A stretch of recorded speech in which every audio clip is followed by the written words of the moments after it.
भक्ति तीन प्रकार की होती है, सब लोग इधर ध्यान पूर्वक सुनो।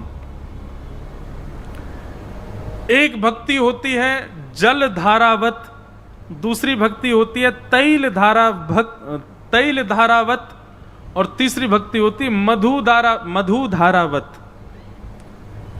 जल धारावत, तैल धारावत और मधु धारावत।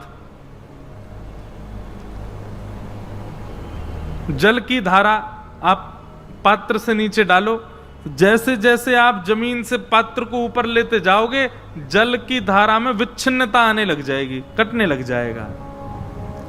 तो पहली भक्ति का स्वरूप कौन सा होता है? बोले जल धारावत। विच्छिन्न भक्ति है, कांस्टेंट नहीं है, कटती रहती है बीच बीच में। कभी मन किया तो कर ली, कभी मन किया तो हट गई, कभी मन किया तो हो गई, कभी मन किया तो नहीं हो रही। इसको कहते हैं जल धारावत। दूसरी भक्ति का स्वरूप होता तैल धारावत।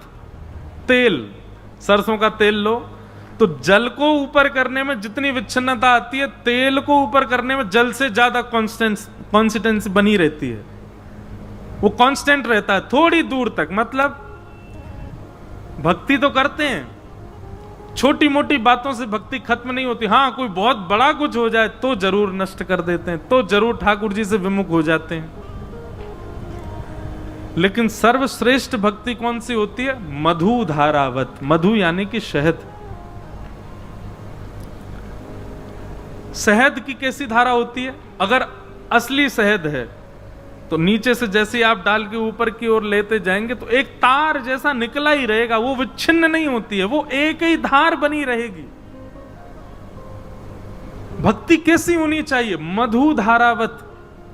और मधु धारावत भक्ति कैसे बने? बोले मधु के समान बन जाओ तो मधु धारावत हो जाओगे। अब मधु के गुण क्या हैं? शहद के गुण क्या हैं? बहुत ध्यान से सुनिएगा।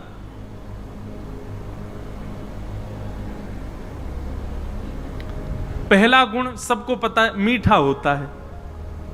सरस रहो, मीठे हो जाओ, सबके प्रति सहजता, सबके प्रति सरलता।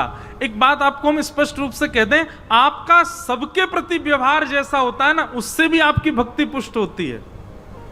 अगर आप सबके प्रति क्रूर हो, सबके प्रति क्रोध करते हो तो निश्चित है आपकी भक्ति जो है वो विच्छिन्न भक्ति है। लेकिन आपका स्वभाव, आपका विचार, आपकी बोली चाली, उसमें ही सरसता का अनुभव है, तो निश्चित है आपकी भक्ति भी न विच्छिन्न होने वाली भक्ति, अच्छी भक्ति है। वो बात अलग है कि दिखावा कर रहे हो, दिखावा नहीं। कमरे के भीतर, कमरे के बाहर, सब जगह एक जैसा ही स्वभाव है, सरल, शीतल, सौम्य।